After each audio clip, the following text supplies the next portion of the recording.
please like, share, and subscribe, and ring that little bell. Ring the little bell so you're notified when new videos drop. And I have been doing a bit of reading, unlike me, I know, but it's okay. It's a comic book. It's a comic book. Nobody get worried. It's a bit of a stonking great comic book. It is the Legend of Luther Arkwright. I mean, look at this thing. It is absolutely gorgeous. Form factor, thick, chunky. You can beat a whale to death with it. I would not recommend that, right? I do not think the author would in any way appreciate you doing that. But I've been reading the Legend of Luther Arkwright. This is the third of the Luther Arkwright books over, I guess, 50 years? It's a career spanning tome, which is one of the reasons I find it so interesting. Other than that, it's also very, very, very good. Look, quick review.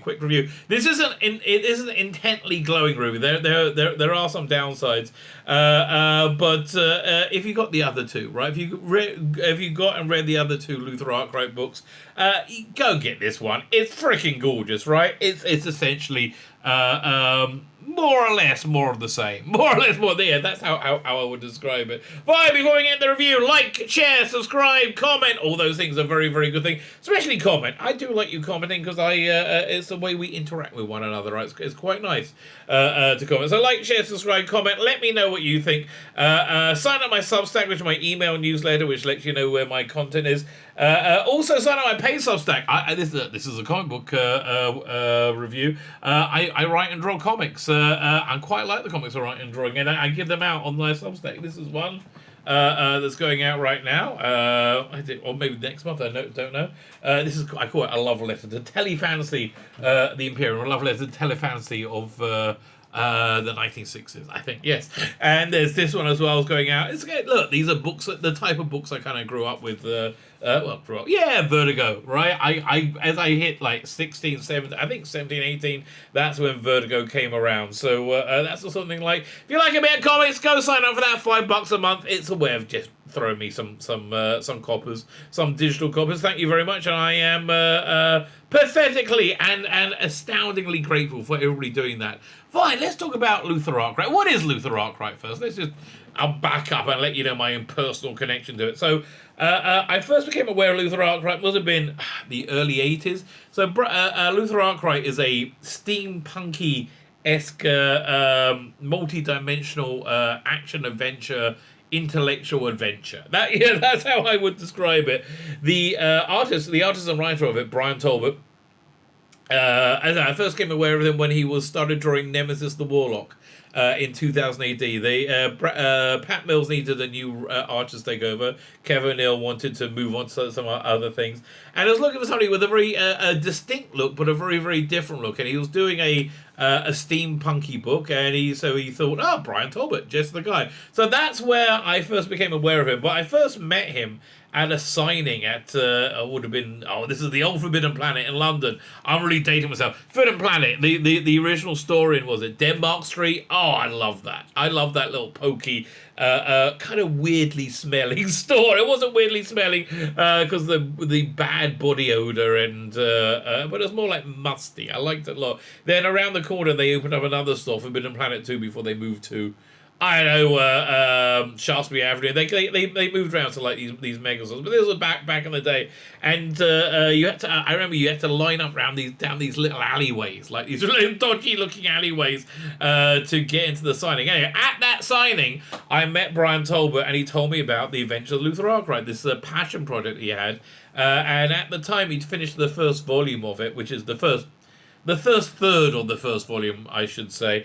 And he sold me one, right? I loved it, right? It blew my mind. It absolutely blew my mind. This was before Watchmen, right? This was before Marvel Man and Warrior. I had no idea that comics could be this way, right? They could be this intricate, this layered, this intelligent, and this mature. Now it's common knowledge, right? It's a common thing. In fact, those days have come and gone.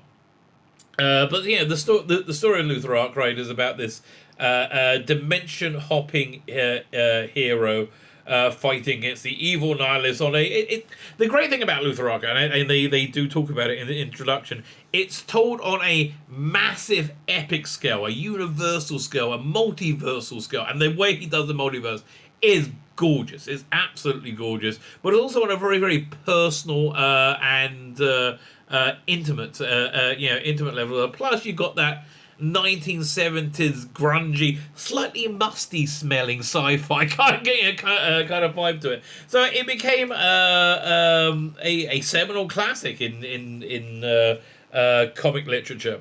A real important book. I think that pointed the direction where comic books could go. Then so that was in the 70s, and then basically you had to wait for the comic book industry to catch up with him. So it was the 90s, I think, or it was probably the 90s when he finished that first volume. Then about 10, 15 years later, he came back and did a second volume, which was visually, well, obviously the same artist, was strikingly different. He had developed a very, very new style. Like he was very. We're going to be looking at the artwork of this volume in a second. He had developed this very, very intricate style of cross-hatching and working on it, and you could see the love. You could see the love dripping into every pore of every panel, right? Just delicately like etching. It was he sort of reminded me of a 15th century what's the word? The people who wrote Bibles, right? And illustrated the Bibles like that. Yes, absolutely gorgeous stuff. But the second volume. It was in color. The first volume was in black and white. And he used this very bold use of line and color. So what I like about these first two volumes, it shows you the arc of Talbot as an artist. You see him from his very, very beginnings, where his draftsmanship is a little bit dodgy. His form, his anatomy, slightly dodgy, being made up by the style. But the second volume, artistically a triumph. Not as good as the first volume in terms of story, in my opinion, because that first story again is really quite seminal. So then I was quite surprised. Another 10, 15 years later, we get a third volume. So let's have a look at it. Art Comics is a visual medium. And look, the cover, look at it, it's just absolutely gorgeous, right? The cover is fan-freaking-tastic cover piece. So this excited me because it seemed to be like a fusion of his earlier and his later style. So I was very much excited by it. So this is it in black and white, the front piece. Really, and again, I love this very deliberate, bold use of line. Sadly, however, the artistic excellence doesn't continue throughout the volume. I think he's showing his age somewhat, right? He's reverted to a kind of amalgam of his mid to early career, and his draftsmanship, especially in anatomy, is a little bit dodgy. There is a character. I mean, the main antagonist in this is a new form of life form, like a hermaphrodite form of life form. But I noticed right away from this first panel, right? If you let me zoom in, and you see the cross hatching, the shading over. It's one of the few characters I can call here. Like it's a he, she. It's somebody with. I'm not sure they have a vagina. They definitely have a penis. You see it at some point in this, and they definitely have female breasts. So it's an amalgam of male and female. But again, you can see the artwork is just. I wouldn't say lazier, just less attentive than it was in the earlier two volumes. Again, I put this down to he's getting on a bit. I mean, he's got a new crowdfunding thing out right now for his biography, which sounds fantastic, right? So the basic premise of this is Luther Arkwright's doing Luther Arkwright stuff. 50 years later, he's still young. He's going around with Harry Fairfax, who is his how would I describe him? His ne'er-do-well sidekick. He was a revolutionary in the first volume when he was one of the royalists fighting against the totalitarian Cromwell regime. When they did an audio adaptation of it, a Big Finish. Really recommend that if that's still available. It's really good. They had Paul Darrow play Cromwell that, and really, really nailing it, right? Really, really fantastic. And so Arkwright, by the end of that first volume, is revealed to be Homo Novus, the next stage in human evolution. So this volume involves the next stage after him. I can't remember what the species is called. You know what? I always forget details like that. But anyway, so this is a future progeny of humans, and they are incredibly stronger than Homo Novus. Homo Novus were able to telepathy and teleport and jump to parallel dimensions and speed up time. They're kind of like Neo in the Matrix with reality jumping abilities, right? That's kind of imagine a white-haired Neo from the Matrix, right? And that's essentially who you got.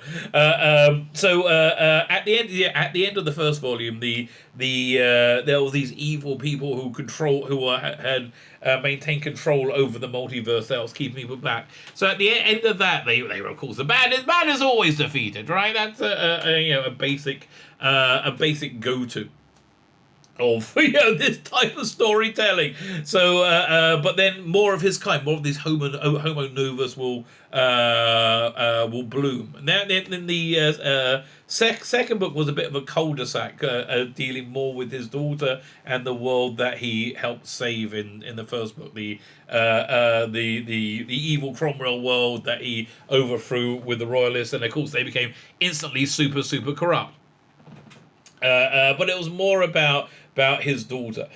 So this one, because there's been more of these Homo Novus being born on a very religious, fundamentalist, restricted parallel dimension.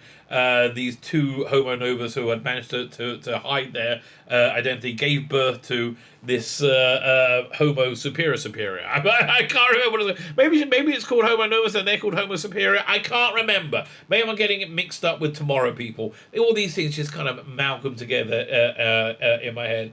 Anyway, so this person is brought up and gets to learn how awful humanity is. So to have the idea of death, we're just going to destroy humanity, right? We're just going to destroy humanity. And to which that he recruits Luther to, right? And is somewhat surprised that Luther's not really up for it when he sees what happens. She's recruited a bunch of these Luther Arkwright type people. And they use their combined psionic resonance to just completely obliterate all the humans on this parallel dimension. And Luther Arkwright's like, this is just pure evil, right? Absolute pure evil. And they fight, and he's completely defeated, right? So again, this is kind of an amalgam of like his early art style and his later art style. There are only moments where you see like this. How would I describe it? Artistic weakness, right? Poke its head through. There, every now and again. This is not one of them. So essentially, he gets thrown to this awful parallel dimension where England is divided into these 5 films which are at permanent war with each other, and he has to survive. There's some great bit of writing where Talbot writes people within their own accent, which I thought was really worked. Alan Moore did that a lot in V for Vendetta, and I enjoyed that there too. So yeah, he's in a very like puritanical part of a post-apocalyptic, apocalypse, the apocalypse being war rather than nuclear war, where he has to survive when he's nearly dead. He's looked after by his ne'er-do-well friend Harry Fairfax. Meanwhile, there's one parallel dimension there that has been shielded, which is the most advanced place possible, and they got this giant computer, Wotan, that overlooks everything, that is then attacked by this person and destroyed. So this is a page where we get to see, this is just a weak page for Talbot, right? And I was just surprised by it. The detail that is just, I don't know, it's surprisingly lacking, right? It's surprisingly lacking. Like, this is a page where you know, if it was the first volume, if it was 1981, he was doing this, he would have spent weeks and weeks drawing this. This looks like it was a day or two, right? And it shows. It does show. I mean, look, he had to get it done. He had to move forward. But it's yeah. For me, I just think he's showing his age somewhat. So all peppered all the way through this is something that we had in the first volume, which are these interludes. We have a mysterious woman telling the story over to a mysterious man who we never really find out who they are or what's going on, which I quite like. I didn't view that as a cop out. We also got the son of one of the characters from the first 2 volumes recounting something. But I do quite like the structure, how you keep breaking the narrative to get these interludes, which helps it kind of spark a little bit better. So Luther Arkwright gathers allies and friends together in this parallel dimension. He finds this woman suffering psychic trauma because she's super powerful and able to like contact other versions of herself across parallel dimensions. Yeah, and again, all this stuff, generally speaking, great, great pages. So eventually, it gets a little. I think it dates itself a little bit towards the end, where they find refuge in a. How would I describe this? A totalitarian capitalist regime, which is essentially what I think people who thought that Brexit or Trump would equal, right? Would lead to this like completely crashed totalitarian fascism, completely suppressing freedom in all way, in any way, shape, or form, and using using capitalism to control people. Yeah, who would have thought in 2022 we'll find out? Oh yeah, there would be fascism and totalitarian would raise its head again, but it would be a weird combination of a socialist and huge global corporations joined together rather than a pure capitalist one. It's very strange. But it's given how weird the world has gotten recently, this feels very tone deaf. You know, it's funny. I have to think for people of Talbot's generation, mine too. You know, we spent our lives watching out for the rise of totalitarianism on the right. Nobody saw it coming from the left, right? Really? We were like, really? That's what's going on. And even now, there's a lot of people who just are in complete denial of it. The story continues to a denouement. I'm not going to spoil the ending. It's an interesting ending, and I think a worthwhile volume. Right? What they really need to do, though, however, is do a printing that exactly matches this. So I can put this on the shelf, right? And I would buy those, right? I would buy those because again, the form factor of this absolutely excellent. So is it worth your time? I would say if you've never read Luther Arkwright before, start with the first volume. Sorry. If you invested in the other two, it's a no-brainer. In fact, even if you miss the second one, you should go read it because it's a classic, right? It's an absolute beautiful work, classic piece of work. You need to be invested in this series. If you're invested in the series, it was a delight. For me, it was an absolute delight, even though some of the artwork, again, was a little bit ropier than I was expecting. It was an absolute delight. It was like putting on a nice warm pair of slippers it's more that. It was more like visiting an old friend that you haven't seen for a while and having a glass of wine or two. It was a very pleasant read for me. So it's a recommend, but that's just the kind of guy I am. My name is Tzvi Lebetkin, the Rabbi from another planet. Please like, share, and subscribe, and ring that little bell. Ring the little bell so you're notified when new videos drop.